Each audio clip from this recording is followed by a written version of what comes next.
When it comes to Japanese katanas, you'll usually hear two completely opposite opinions. The first one says that Japan, lacking high-quality iron ore, could never produce blades of superior quality. The second highlights the complex processes of metal purification, noting that extracting steel from iron sands allowed them to obtain alloyed steel, meaning steel with added elements that enhance its quality. To get to the bottom of this, we need to understand what tamahagane is, Japan's so-called diamond steel, which the islanders used to craft their weapons. Up until the early 20th century, the Japanese used large rectangular furnaces called tatara to produce metal. These furnaces likely arrived from China through Korea as early as the 7th century. Unlike the classic bloomery furnace, the tatara allowed them to smelt a large amount of metal at once. In the end, a massive block of iron weighing around 2 tons would form at the bottom. At first glance, it seems that the people of the East outdid the Europeans by producing metal in such huge quantities. But it wasn't that simple. This large block was broken down into many smaller pieces, from which the smith would select the best, most homogeneous fragments with the right carbon content to refine further. By the way, many of you have probably heard about the practice of burying metal in the ground or placing it in a swamp for a long period to improve its quality. This tradition dates back to ancient Greece and was described by Plutarch. It was also known in medieval Europe and Asia. Some claim that this method allowed the metal to absorb elements that made it stronger. However, skeptics argue that the metal didn't actually absorb anything of real significance. The main goal of this process was to rid the metal of highly contaminated areas, as these would rust more quickly. In other words, it was a way to correct some of the metal's initial imperfections. As for the natural alloying of Japanese steel, it does seem to have occurred. Some articles mention that tamahagane steel occasionally contained 0.04% molybdenum and 0.05% tungsten. These elements strengthen the crystal lattice, making the metal harder. But to achieve the desired effects, modern alloyed steels contain between 0.3% and 20% molybdenum, and between 0.3% and 12% tungsten. So, to even reach the lower limits of modern alloyed steels, tamahagane would need 6 to 8 times more impurities.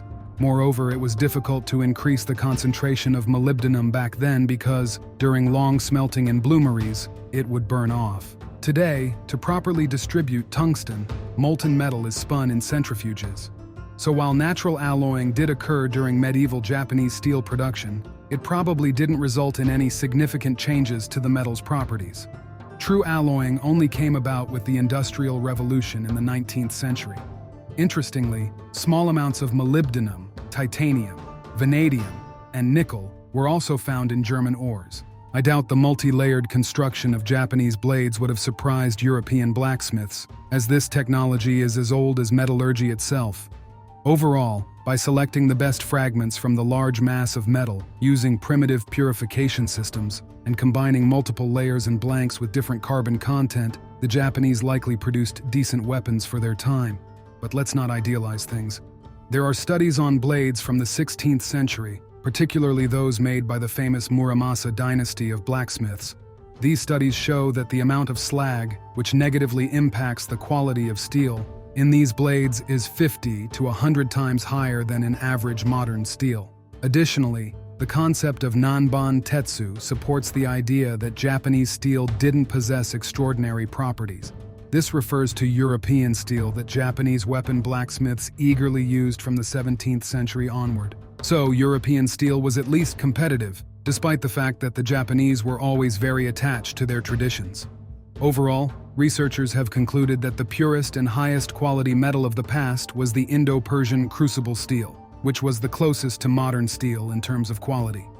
But here, oddly enough, I'll bring up an example from the Soviet saber. Like the katana, the Soviet saber is shrouded in a kind of mystique, with some attributing special qualities to it.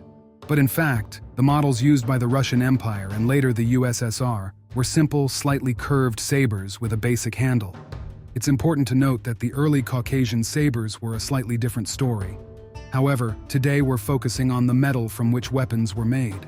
And it so happens that when people discuss factory-made edged weapons from the early 20th century, many think of it as cheap, hastily made metal. They say things like, Back in the day, blacksmiths buried their steel in the ground for years and forged hundreds of layers, but now they just churn out whatever. But in reality, that's far from the truth. A great example of this is the 1927 model Sabre, which was produced until 1946, with stockpiles lasting well into the 1990s. The production of these weapons coincided with the rise of Soviet metallurgy, which by the 1930s had surpassed countries like England, France, and Germany in terms of output. Remarkably, since this was modern history, we have records of the steel composition used in Soviet sabers. They're documented in Zavorotko's book, The Production of Edged Weapons in Russia and the USSR. Essence is this. Looking at the steel composition, you'll see the addition of manganese, chromium, silicon, and vanadium. In other words, it was alloyed steel. The author of the Historical Arms Studies channel even noted similarities between this steel and the kind used in the production of the T-34 tank. These additives increased wear resistance, made the structure fine-grained and stronger, and importantly, reduced the tendency to overheat.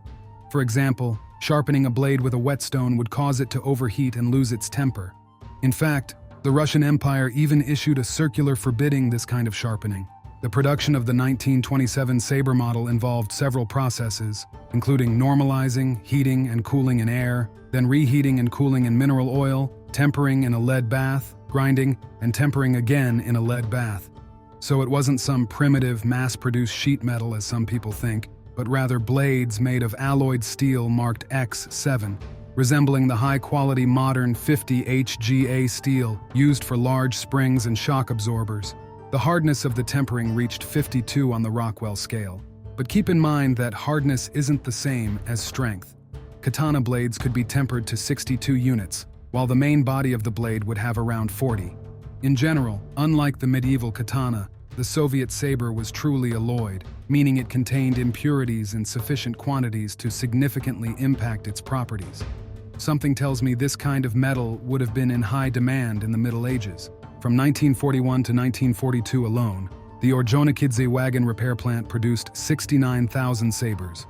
However, the demand for sabers during the war exceeded production capabilities, resulting in a drop in quality. This decline was attributed to the use of discarded buffer springs and shock absorbers as raw materials. Overall, the rush to produce weapons left its mark. Some believe that the sabers from the Zlatust Arms Factory, or rather from the Zlatust State Plant since 1931, were of better quality. However, it's worth mentioning that Japan also produced factory-made katanas in the 20th century. I couldn't find the exact composition or technology, but I often came across mentions that the steel contained around 1.5% carbon with added silicon. Overall, the early 20th century was a time when bladed weapons were already becoming obsolete. However, they were still used in limited real combat situations. Metallurgy had advanced, bringing a clear understanding of alloying, the ability to melt steel to a fully liquid state, and the invention of induction furnaces and converters that purified molten metal with pure oxygen. All of this brought steel quality to a level that was unattainable for historical traditional steels. So claims that 20th century bladed weapons were inferior to medieval ones are far from the truth.